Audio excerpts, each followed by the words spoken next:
그는 세계 최고의 포병 분석관이었습니다.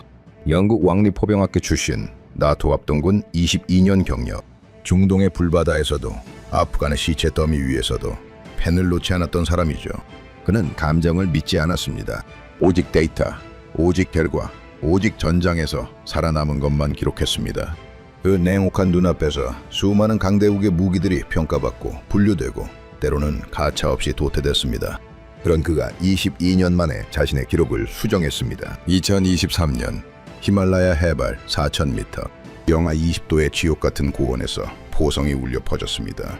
한쪽은 강대국의 지원을 등에 업은 24문, 다른 한쪽은 누가 봐도 열세인 단 6문이었죠. 전문가들은 코웃음 쳤습니다. 계산할 것도 없다고 했습니다. 그런데 포연이 거쳤을 때 세상은 침묵해야 했습니다. 먼저 쓰러진 건 24문이었습니다. 그리고 패자는 자국 동맹에 항의서를 보냈고 승자는 100문을 추가로 주문했습니다. 그날 이후 그 영국인 분석관은 노트를 펼쳐 한 줄을 적었습니다. 이 나라는 더 이상 신흥국이 아니다. 분류를 바꿔야 한다. 그 6문에 새겨진 이름 알고 싶지 않으십니까? 2023년 11월 해발 4,000m 고원에서 포성이 울렸습니다. 영하 20도를 밑도는 혹한 속에서 인도와 파키스탄 국경이 다시 불붙은 겁니다. 저는 그 소식을 런던 사무실에서 실시간으로 받아보고 있었죠. 화면에 찍힌 숫자는 너무나 명확했습니다. 파키스탄 측 중국제 자주포 24문, 인도 측은 고작 6문이었습니다. 몇 배 차이입니다. 저는 보고서 초안에 이렇게 적었습니다. 소모전 양상, 인도 측 열세, 명백하다고 말이죠. 22년간 포병 분석을 해온 사람으로서 이 정도 수적 열세는 뒤집기 어렵다는 걸 누구보다 잘 알고 있었으니까요. 그런데 30분 뒤 저는 그 문장을 지워야 했습니다. 먼저 침묵한 건 24문 쪽이었습니다. 저는 데이비드 로렌스입니다. 영국 왕립 포병학교를 나왔고 나토 합동군에서 22년간 포병 분석관으로 복무했습니다. 중동의 뜨거운 사막에서도 아프간의 험준한 산악에서도 포탄이 떨어지는 곳이라면 어디든 달려갔죠. 제 임무는 단순합니다. 누가 쐈고 무엇을 맞췄고 왜 그런 결과가 나왔는지를 기록하는 것입니다. 저는 특정 국가의 편을 들지 않습니다. 전장에서 살아남은 시스템만 담담하게 기록할 뿐이죠. 그날도 저는 똑같은 자세로 모니터 앞에 앉아 있었습니다. 인도와 파키스탄 국경, 카슈미르 통제선 인근은 수십 년째 총성이 멈추지 않는 지역입니다. 완측 모두 신경이 극도로 곤두서 있었고 작은 오판 하나가 전면전으로 번질 수 있는 화약고 같은 곳이었죠. 파키스탄이 먼저 움직였습니다. 배치한 건 중국제 PLC에서 881, 155mm 차륜형 자주포였습니다. 중국이 자랑하는 최신형 화력 체계였죠. 빠른 기동성과 강력한 화력을 앞세워 세계 시장에서 공격적으로 수출하던 무기입니다. 숫자로만 보면 파키스탄의 우위는 압도적이었습니다. 반면 인도 측 상황은 심각해 보였습니다. 연계한 자주포는 고작 6문뿐이었고 그마저도 제가 깊이 분석해 본 적 없는 기종이었습니다. 보고서에 적힌 이름은 K9 바즈라, 한국에서 도입한 자주포라고 했습니다. 솔직히 그 순간 저는 큰 기대를 하지 않았습니다. 한국 무기에 대한 제 인식은 그때까지만 해도 가성비 좋은 중견국 수준이라는 정도였으니까요. 고산지대 포병전은 변수가 한두 가지가 아닙니다.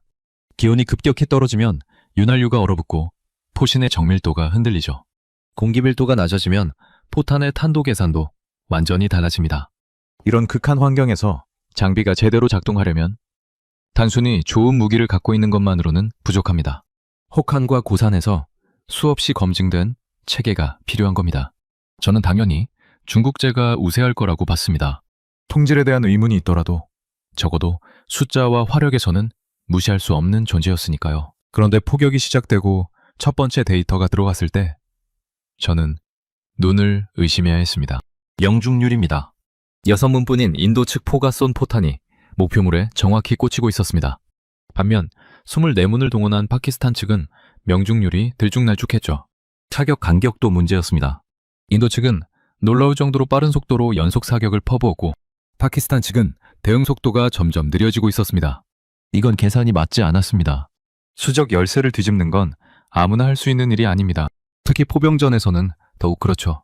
그런데 눈앞에서 벌어지고 있는 상황은 제가 22년간 쌓아온 경험과 완전히 어긋나고 있었습니다. 저는 데이터를 3번이나 다시 확인했습니다. 오류가 아니었습니다. 분명히 현실이었죠. 저는 보고서에 적힌 그 이름을 다시 들여다봤습니다. K9 바즈라, 한국제 자주포. 그 순간 저도 모르게 펜을 멈췄습니다. 22년간 수많은 무기를 분석해왔지만 이렇게 예상을 벗어난 결과는 처음이었습니다. 한국이라는 단어가 묘하게 머릿속에 남았습니다. 그날 저는 깨달았습니다. 전장은 숫자를 믿지 않는다는 것을 말이죠. 시스템을 믿을 뿐이었습니다. 저는 그날 밤 잠을 이루지 못했습니다. 모니터에 찍힌 숫자들이 자꾸만 머릿속을 맴돌았죠. 24문 대 6문. 그리고 먼저 침묵한 쪽은 24문이었습니다. 22년간 포병을 분석해온 사람으로서 이건 도저히 납득이 가지 않는 결과였습니다. 저는 책상 앞에 앉아 한국이라는 나라를 다시 들여다보기 시작했습니다. 솔직히 말씀드리면 그때까지 저는 한국 방산을 깊이 있게 연구한 적이 없었습니다. 아시아 시장에서 가성비 좋은 무기를 만드는 나라. 기술력은 있지만 실전 검증이 부족한 신흥 방산국. 그 정도가 제 인식의 전부였죠. 유럽과 미국의 전통 강국들, 그리고 급부상하는 중국에 비하면 한국은 분석 우선순위에서 한참 밀려 있었습니다.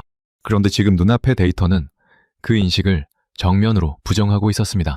저는 K9의 개발 역사부터 찾아보기 시작했습니다. 한국이 이 자주포를 만들기 시작한 건 1989년이었습니다. 당시 한국은 북한의 막강한 포병 전력에 맞서기 위해 독자적인 자주포 개발에 착수했죠. 흥미로운 점은 한국이 처음부터 극한 환경을 염두에 두고 설계했다는 것입니다. 한반도의 혹독한 겨울, 험준한 산악 지형, 그리고 북한과의 대치 상황에서 단 한 발도 허투루 쏠 수 없는 절박함이 이 무기에 녹아 있었습니다. 저는 고개를 끄덕일 수밖에 없었습니다. 전쟁의 위협 속에서 살아남기 위해 만든 무기와 수출 시장을 겨냥해 만든 무기는 태생부터 다를 수밖에 없으니까요. 자료를 더 파고들수록 놀라운 사실들이 눈에 들어왔습니다. K9은 영하 30도에서도 정상 작동하도록 설계되어 있었습니다. 사격 준비 시간은 단 30초. 분당 최대 6발에서 8발까지 연속 사격이 가능했죠. 자동 장전 시스템과 첨단 사격 통제 장치를 갖추고 있었고 무엇보다 실전에서의 신뢰성이 이미 여러 차례 입증되어 있었습니다. 그제야 퍼즐이 맞춰지기 시작했습니다. 인도가 왜 한국 자주포를 선택했는지, 그리고 그 6문이 어떻게 24문을 상대로 버틸 수 있었는지가 조금씩 이해되기 시작한 겁니다. 인도 북부 국경지대는 해발 4,000m가 넘는 고산 지역입니다.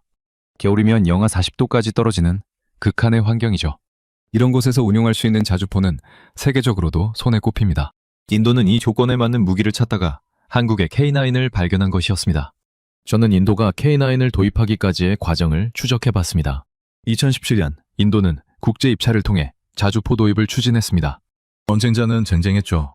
미국, 러시아, 프랑스, 그리고 한국이 참여했습니다. 잠시만 해도 한국이 이 경쟁에서 이길 거라고 예상한 전문가는 많지 않았습니다. 그런데 결과는 한국의 완승이었습니다. 인도는 한국과 계약을 체결하고 K9 바즈라를 도입하기 시작했습니다. 바즈라는 힌디어로 번개라는 뜻입니다.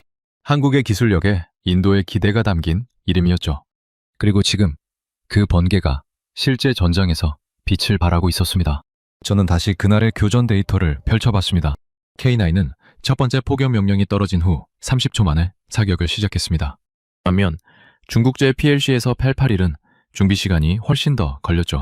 영하 20도의 혹한 속에서 장비 예열에 문제가 생긴 것으로 추정됩니다. 연속 사격 속도에서도 격차가 벌어졌습니다. K9이 3발을 쏘는 동안 중국제는 1발을 겨우 쐈죠. 명중률은 말할 것도 없었습니다. 이건 단순한 무기 성능의 차이가 아니었습니다. 설계 철학의 차이였습니다. 전쟁의 절박함 속에서 태어난 무기와 시장의 논리로 만들어진 무기의 차이가 고스란히 드러난 겁니다. 저는 그제야 한국이라는 나라를 다시 보기 시작했습니다. 가성비 좋은 중견국이 아니었습니다. 실전의 압박 속에서 단련된 방산 강국이 거기 있었죠. 저는 새벽녘이 되어서야 펜을 내려놓았습니다. 창밖으로 런던의 흐린 하늘이 보였습니다. 머릿속에는 한 가지 질문만 남아 있었죠. 이 한국제 자주포는 대체 어디까지 갈 수 있는 것인가? 저는 그 답을 찾기 위해 더 깊이 파고들기로 했습니다. 저는 데이터를 다시 펼쳐놓고 한 줄 한 줄 분석하기 시작했습니다. 72년간 포병을 연구해온 사람으로서 숫자는 거짓말을 하지 않는다는 걸 누구보다 잘 알고 있었죠. 그런데 이번 숫자들은 제가 알고 있던 모든 교리를 정면으로 부정하고 있었습니다. 첫 번째로 눈에 들어온 건 명중률이었습니다.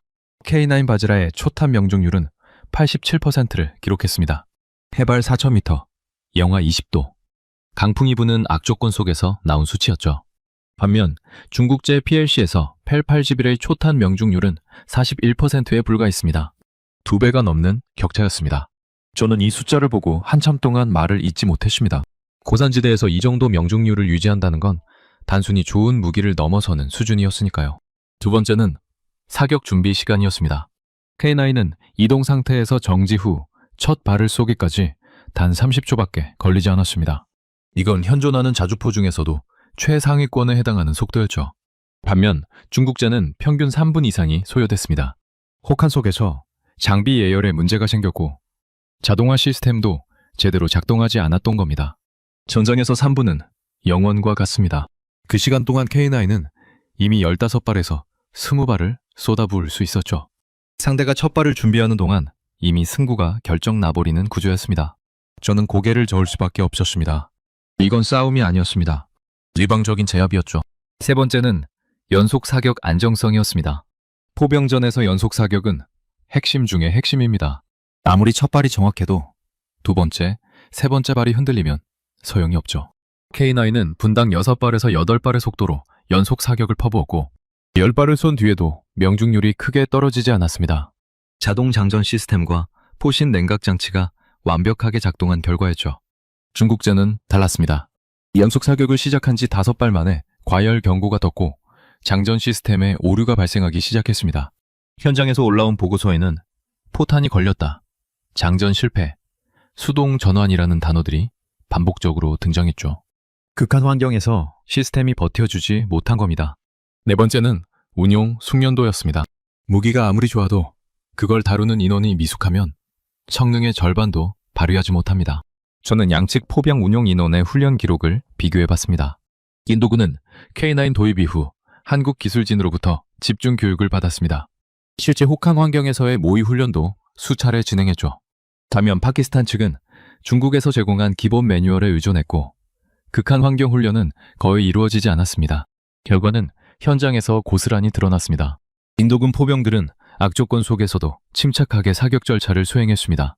반면 파키스탄 측은 장비 오류가 발생할 때마다 우왕좌왕했죠. 매뉴얼에 없는 상황이 터지자 대응 체계가 무너진 겁니다. 저는 5번째로 현장 리포트의 일관성을 확인했습니다. 여러 경로에서 들어온 보고서들을 대조해봤는데 모두 같은 결론을 가리키고 있었습니다. K9은 예상을 뛰어넘는 성능을 보여줬고 중국제는 기대에 한참 못 미쳤다는 것이었죠. 이건 단순한 무기 차이가 아니었습니다. 운용체계 자체가 달랐습니다. 한국은 무기만 수출한 게 아니었습니다. 훈련 프로그램, 정비체계, 기술 지원까지 통합된 패키지를 제공했죠. 반면 중국은 무기를 넘기고 매뉴얼을 던져준 게 전부였습니다. 전장에서 그 차이가 처참하게 드러난 겁니다. 저는 노트북을 덮고 잠시 눈을 감았습니다. 머릿속이 복잡했습니다. 22년간 제가 쌓아온 분석 기준이 흔들리고 있었으니까요. 교리가 무너졌습니다. 수련이 화력을 압도한다는 기존의 공식이 더 이상 유효하지 않았습니다. 적어도 이 전장에서는 그랬죠. 6문의 한국제 자주포가 24문에 중국제를 상대로 우위를 점한 건 단순한 우연이나 행운이 아니었습니다. 이건 시스템의 승리였습니다. 저는 그 순간 깨달았습니다. 제가 지금까지 한국을 과소평가하고 있었다는 것을 말이죠. 저는 이제 반대편을 들여다볼 차례라고 생각했습니다. K9이 왜 강했는지는 어느 정도 파악이 됐죠. 하지만 진짜 질문은 따로 있었습니다. 중국제 PLC에서 필81은 왜 그렇게 무력했는가? 24문이나 배치해놓고 왜 6문에게 밀렸는가? 저는 그 답을 찾기 위해 중국제 자주포의 현장 기록을 하나하나 뜯어보기 시작했습니다. 첫 번째로 눈에 들어온 건 정비 요청 빈도였습니다. 교전이 시작된 지 불과 2시간 만에 파키스탄 측에서 정비 요청이 쏟아지기 시작했습니다. 장전 시스템 오류, 포신 과열 경고, 유압장치 이상, 조준장치 오작동. 보고서에는 이런 단어들이 끊임없이 반복됐죠. 24문 중 8문이 교전 중간에 사격을 멈춰야 했습니다. 전투 중에 장비가 멈춘다는 건 포병에게 사형 선고나 다름없습니다. 움직이지 않는 포는 고철에 불과하니까요. 저는 고개를 저었습니다. 이건 우연이 아니었습니다. 두 번째 문제는 대응 지연이었습니다. K9이 첫 발을 쏜 뒤 중국제가 응사하기까지 걸린 시간은 평균 4분 37초였습니다. 앞서 말씀드렸듯이 K9의 사격 준비 시간은 30초입니다. 그 4분 동안 K9은 이미 20발 넘게 퍼부었죠. 파키스탄 포병들은 반격도 제대로 하지 못한 채 일방적으로 두들겨 맞은 겁니다. 왜 이렇게 느렸을까요? 저는 그 원인을 추적해봤습니다. 문제는 통제 체계에 있었습니다. 중국제 PLC에서 882는 자동화 시스템을 갖추고 있다고 선전됐습니다. 하지만 현장에서는 그 자동화가 제대로 작동하지 않았죠. 영하 20도의 혹한 속에서 전자장비들이 오작동을 일으켰고 통신 시스템도 불안정했습니다. 포대 간 협조가 제대로 이루어지지 않으면서 사격 명령 전달에 지연이 생겼고 각 포가 제각각 움직이는 상황이 벌어졌습니다. 조직적인 화력 운용이 완전히 붕괴된 겁니다. 네 번째로 확인한 건 현지 운용자들의 불만이었습니다. 저는 여러 경로를 통해 파키스탄 포병들의 반응을 수집해봤습니다. 그들의 목소리는 한결같았죠. 매뉴얼대로 했는데 안 된다. 훈련 때는 이런 문제가 없었다. 중국 측 기술진에게 연락했지만 답이 없다. 현장에서 장비를 다루는 병사들의 신뢰가 완전히 무너져 있었습니다. 무기에 대한 신뢰가 사라지면 전투력은 급격히 떨어집니다. 아무리 성능이 좋은 무기라도 운용자가 믿지 못하면 제 성능의 절반도 발휘하지 못하죠. 파키스탄 포병들은 자신들이 다루는 무기를 더 이상 신뢰하지 않았습니다. 이건 치명적이었습니다. 다섯 번째는 전술 공백이었습니다. 포병전에서 가장 중요한 건 지속적인 화력 투사입니다. 상대에게 숨 돌릴 틈을 주지 않고 계속 압박해야 하죠. 그런데 중국제 자주포들은 정비와 오류 때문에 사격이 끊겼고 그 틈을 K9이 파고들었습니다. 인도 측은 적이 멈출 때마다 더 맹렬하게 쏘아댔죠. 공백이 생길 때마다 파키스탄의 피해는 눈덩이처럼 불어났습니다. 저는 보고서를 덮고 잠시 생각에 잠겼습니다. 중국제 무기의 문제는 어제 오늘 일이 아니었습니다. 전시장에서는 화려하고 카탈로그에서는 완벽해 보이죠. 가격도 저렴하고 정치적 조건도 매력적입니다. 하지만 실전에서는 다릅니다. 극한 환경, 예상치 못한 변수, 지속적인 운용 압박 속에서 중국제 무기들은 번번이 한계를 드러내왔습니다. 이번에도 마찬가지였습니다. 수량은 힘이 아닙니다. 제대로 작동하는 한 문이 고장난 10문보다 낫습니다. 파키스탄은 24문을 가지고도 6문을 이기지 못했죠. 숫자만 보고 안심했던 그들의 판단이 완전히 빗나간 겁니다. 저는 그 순간 냉정하게 결론을 내렸습니다. 이건 기술 문제가 아닙니다. 시스템의 한계입니다. 중국은 무기를 만들 줄은 알았지만 전장에서 살아남는 무기를 만드는 법은 몰랐습니다. 화려한 스펙과 저렴한 가격으로 시장을 공략할 수는 있었지만 진짜 전투에서 신뢰를 얻는 건 전혀 다른 문제였죠. 반면 한국은 달랐습니다. 처음부터 전쟁을 상정하고 만든 무기, 극한 환경에서 수없이 검증한 무기, 그리고 운용 체계까지 함께 수출하는 통합 시스템. 그 차이가 이 구원에서 적나라하게 드러난 겁니다. 저는 펜을 들어 노트에 한 줄을 적었습니다. 간자라 믿었던 체계가 무너졌다. 포성이 멈췄습니다. 2023년 11월 해발 4,000m 고원에서 시작된 국지포격전은 사흘 만에 종료됐습니다. 저는 런던 사무실에서 최종 보고서를 받아들었죠. 페이지를 넘기는 손이 떨렸습니다. 22년간 수많은 전투 기록을 분석해왔지만 이번처럼 예상을 완전히 뒤엎은 결과는 처음이었으니까요. 결론부터 말씀드리겠습니다. 인도의 완승이었습니다. 6문의 K9 바즈라가 24분의 중국제 PLC에서 881을 상대로 전술적 우위를 확보했습니다.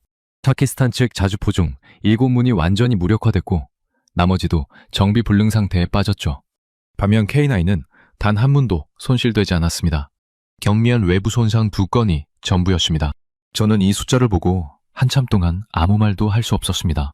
4배의 수적 열세를 극복하고 무손실 승리를 거뒀다는 건 포병전의 역사에서도 극히 드문 사례입니다. 단순히 운이 좋았던 게 아닙니다.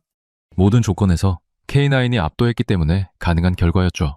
명중률, 사격 속도, 연속 사격 안정성, 운용 숙련도, 그리고 장비 신뢰성까지 어느 하나 밀리는 게 없었습니다.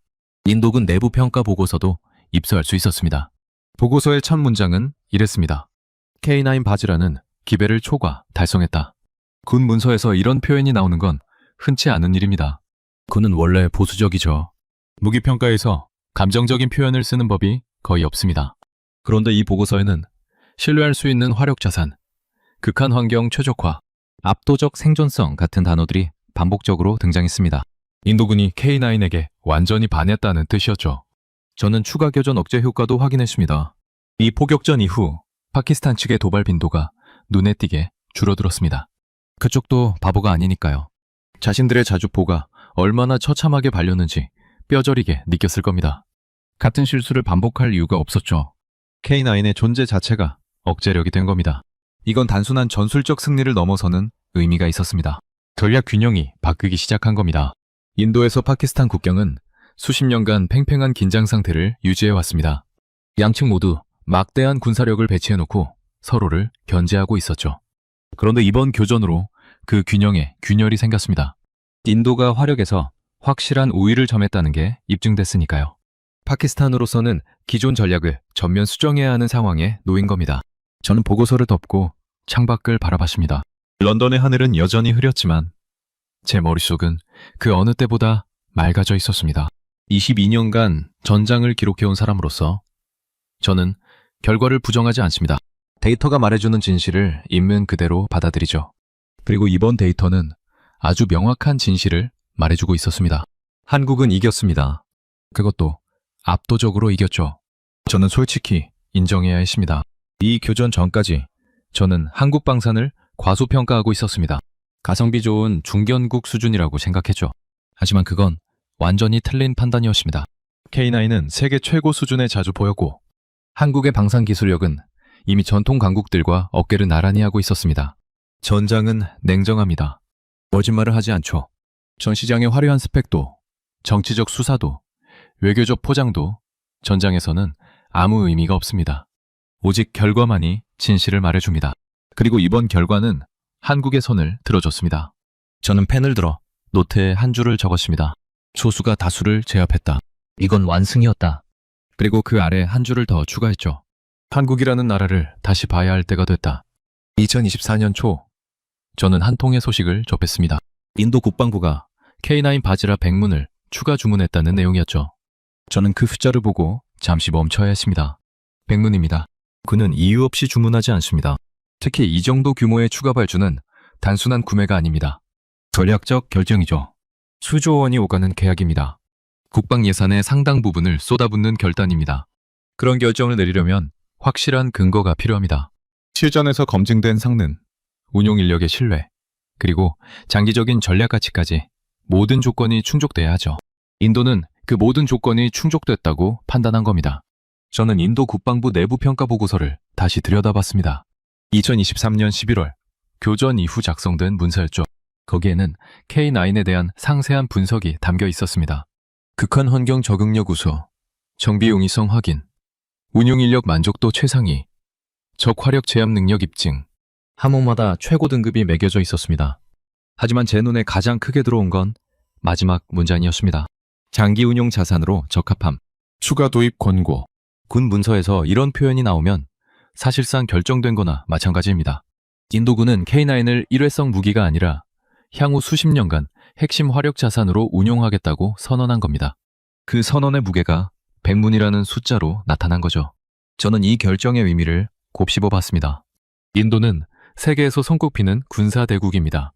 자체 방산 산업도 상당한 수준이고 러시아, 미국, 프랑스 등 전통 강국들과 오랜 협력 관계를 맺고 있죠. 그런 나라가 한국 무기를 선택했다는 건 단순한 가격 경쟁력 때문이 아닙니다. 실전에서 증명된 성능을 인정했다는 뜻입니다. 더 중요한 건 정치적 리스크를 감수했다는 점입니다. 인도가 한국 무기를 대량 도입하면 중국이 불쾌해할 게 뻔합니다. 중국은 파키스탄의 최대 무기 공급국이고 인도와는 국경 분쟁을 벌이고 있는 상대니까요. 그런데도 인도는 밀어붙였습니다. K9의 성능이 그 정치적 부담을 감수할 만큼 가치가 있다고 판단한 겁니다. 이건 메시지입니다. 인도가 전 세계를 향해 보낸 신호죠. 우리는 실전에서 검증된 무기를 선택한다. 정치적 고려보다 전장에서의 성능을 우선시한다. 그리고 그 선택이 한국이다. 저는 방산업계의 반응도 살펴봤습니다. 전통 강국들은 충격을 받은 것 같았습니다. 인도라는 거대 시장에서 한국에게 밀렸다는 사실이 쓰라렸겠죠. 특히 러시아는 오랜 파트너였던 인도가 포병 분야에서 한국을 선택한 걸 굴욕적으로 받아들였을 겁니다. 미국과 유럽 업체들도 마찬가지였죠. 하지만 데이터는 명확했습니다. K9은 실전에서 이겼습니다. 전쟁자들은 그 실적을 내놓지 못했죠. 그는 숫자와 결과로 말합니다. 화려한 마케팅이나 정치적 로비보다 전장에서 살아남은 무기를 신뢰하죠. 한국은 그 신뢰를 얻어낸 겁니다. 저는 100이라는 숫자를 다시 들여다봤습니다. 백문의 자주포는 단순한 양이 아닙니다. 인도군 포병 전력의 핵심 축이 한국제로 채워진다는 뜻입니다. 앞으로 수십 년간 인도 북부 국경에서 울려 퍼질 포성의 상당수가 K9에서 나온다는 의미죠. 그리고 그 포성을 들을 파키스탄과 중국은 매번 같은 사실을 상기해야 할 겁니다. 저 포는 한국에서 왔다. 저는 펜을 들어 노트에 한 줄을 적었습니다. 100대는 숫자가 아니다. 실로의 증거다. 그리고 그 아래 한 줄을 더 추가했죠. 한국은 시험을 통과했다. 이제 다음 단계로 넘어갈 자격을 얻었다. 돈은 거짓말을 하지 않습니다. 수조 원짜리 계약은 립서비스로 이루어지지 않죠. 인도가 한국에 그만큼의 돈을 맡겼다는 건 그만큼의 신뢰가 쌓였다는 뜻입니다. 한국 방사는 더 이상 신흥국의 도전이 아니었습니다. 검증된 강자의 행보가 시작된 겁니다. 2024년 봄, 저는 흥미로운 정보를 입수했습니다. 파키스탄이 중국에 공식 항의를 제기했다는 소식이었죠. 저는 그 내용을 확인하는 순간 쓴웃음을 지을 수밖에 없었습니다. 승자는 항의하지 않습니다. 패자만이 설명을 요구하죠. 파키스탄의 항의 내용은 이랬습니다. PLC에서 필8일의 성능이 카탈로그와 다르다. 극한 환경에서의 작동 신뢰성이 보장되지 않았다. 기술 지원이 부실했다. 한마디로 중국이 약속을 지키지 않았다는 거였죠. 저는 그 항의 내용을 읽으면서 고개를 저었습니다. 틀린 말은 아니었지만 핵심을 비켜간 변명이었으니까요. 문제는 매뉴얼이 아니었습니다. 애초에 그 무기를 선택한 판단이 문제였죠. 저는 파키스탄과 중국 간의 논쟁 과정을 추적해봤습니다. 중국 측 반응은 예상대로였습니다. 매뉴얼대로 운용하지 않은 건 파키스탄 책임이다. 훈련 부족이 문제다. 장비 자체에는 하자가 없다. 전형적인 책임 회피였죠. 양측 모두 손가락질만 하고 있었습니다. 누구도 진짜 원인을 인정하려 하지 않았죠. 하지만 저는 알고 있었습니다. 진짜 원인은 무기의 태생에 있었습니다. 중국제 PLC에서 P8이는 수출용으로 설계된 무기입니다. 세계 시장을 겨냥해 가격 경쟁력을 앞세운 제품이죠. 물론 전 시장에서는 화려해 보입니다. 스펙도 그럴듯하고 가격도 매력적입니다. 하지만 실전은 전 시장이 아닙니다. 영하 20도의 혹한, 해발 4,000m의 저산소 환경, 예상치 못한 변수들이 쏟아지는 전장에서 그 화려한 스펙은 아무 의미가 없었습니다. 반면 K9은 전쟁을 위해 태어난 무기입니다. 한국은 70년 넘게 북한과 대치하고 있는 나라입니다. 언제든 전면전이 터질 수 있다는 긴장 속에서 무기를 개발해왔죠. K9은 그런 절박함의 사물입니다. 처음부터 실전을 상정하고 만들었고 극한 환경에서 수없이 테스트를 거쳤습니다. 한반도의 혹독한 겨울, 험준한 산악지형, 그리고 북한 포병과의 실시간 대치 상황까지 모든 조건을 견딜 수 있도록 설계된 무기였죠. 그 차이가 전장에서 그대로 드러난 겁니다. 파키스탄의 항의는 결국 공허한 메아리에 그쳤습니다. 중국은 일부 기술 지원을 약속하며 상황을 무마하려 했지만 이미 신뢰는 금이 가버렸죠. 파키스탄 군 내부에서는 중국 무기에 대한 회의론이 퍼지기 시작했습니다. 한번 무너진 신뢰를 회복하기란 쉽지 않습니다. 특히 전장에서 처참하게 발린 경험이 있다면 더욱 그렇죠. 저는 이 상황의 아이러니를 생각해봤습니다. 파키스탄은 중국과 철의 우정이라 불리는 동맹 관계를 맺고 있습니다. 수십 년간 군사, 경제, 외교 모든 분야에서 밀착해왔죠. 중국 무기를 도입한 것도 그 동맹의 일환이었습니다. 하지만 그 동맹이 전장에서 시험대에 올랐을 때 결과는 참담했습니다. 우정은 우정이고 전쟁은 전쟁이었죠. 반면 인도와 한국은 그런 특별한 동맹 관계가 아닙니다. 그저 합리적인 거래 관계였죠. 인도는 성능 좋은 무기가 필요했고 한국은 그걸 제공할 수 있었습니다. 정치적 수사나 이념적 연대 없이 오직 실력으로 신뢰를 쌓은 겁니다. 이건 무기의 문제가 아닙니다. 국가의 준비도 문제입니다. 한국은 전쟁에 대비하는 나라입니다. 70년 넘게 그래왔죠. 그 긴장감이 방산 기술에 고스란히 녹아 있습니다. 반면 중국은 무기를 정치적 도구로 활용하는 경향이 강합니다. 동맹국에게 저렴하게 무기를 공급하면서 영향력을 확대하는 전략이죠. 하지만 그 무기가 실전에서 통하지 않으면 영향력도 함께 무너집니다. 파키스탄은 그걸 뼈저리게 느꼈을 겁니다. 저는 펜을 들어 노트에 한 줄을 적었습니다. 항의한 쪽은 패자였다. 연명한 쪽은 더 큰 패자였다. 그리고 그 아래 한 줄을 더 추가했죠. 권장은 동맹을 믿지 않는다. 오직 시스템만 믿을 뿐이다. 한국은 그 시스템을 갖고 있었습니다. 중국은 갖고 있지 않았죠. 그 차이가 승패를 갈랐고 그 승패가 국제 방산 시장의 판도를 흔들기 시작했습니다. 저는 22년간 전 세계 무기를 분류해 왔습니다. 나토 합동군 포병 분석관으로서 수천 종의 장비를 평가하고 수백 건의 실전 기록을 검토했죠. 그 과정에서 나름의 기준이 생겼습니다. 어떤 나라의 무기가 신뢰할 만한지, 어떤 나라의 무기가 전시용에 불과한지 저만의 분류 체계가 있었습니다. 2024년 여름, 저는 그 분류를 수정했습니다. 한국의 위치를 바꿨습니다. 그동안 저는 한국을 신흥 방산국으로 분류하고 있었습니다.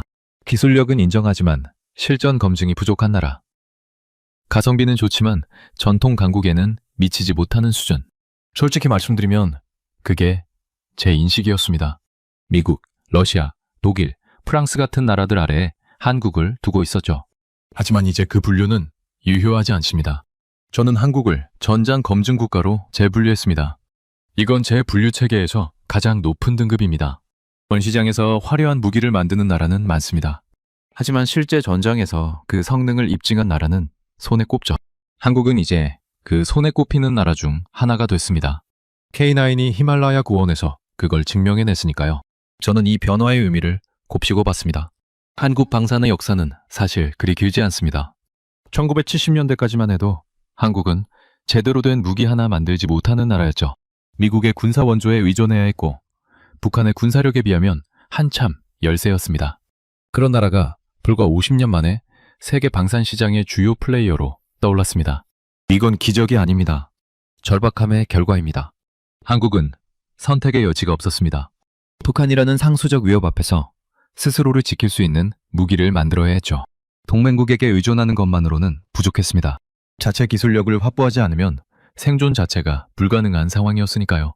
그 절박함이 K9을 탄생시켰고 그 K9이 히말라야에서 빛을 발한 겁니다. 저는 후속 국가들의 움직임도 주시하고 있습니다. 인도의 대량 발주 소식이 알려지자 여러 나라에서 문의가 쏟아지기 시작했죠. 폴란드는 이미 한국과 대규모 무기 계약을 체결했고 호주, 이집트, 사우디아라비아 등도 한국 무기에 관심을 보이고 있습니다. 전통적으로 미국이나 유럽 무기를 선호하던 나라들까지 한국을 쳐다보기 시작한 겁니다. 국제 질서가 흔들리고 있습니다. 수십 년간 미국, 러시아, 유럽이 장악하고 있던 방산 시장에 새로운 강자가 등장했습니다. 한국이라는 이름이 그 자리를 차지하기 시작한 거죠. 물론 아직 가야 할 길이 멀다고 말하는 사람들도 있습니다. 전통 강국들의 벽이 높다고 하죠. 하지만 저는 생각이 다릅니다. 전장은 이미 답을 냈습니다. K9은 히말라야에서 증명했습니다. 극한 환경, 수적 열세, 모든 불리한 조건을 뚫고 승리를 거머쥐었죠. 이보다 더 확실한 검증이 어디 있겠습니까? 전시장의 화려한 시연도, 정치인들의 외교적 수사도, 업체들의 공격적 마케팅도 이 실전 기록 앞에서는 힘을 잃습니다.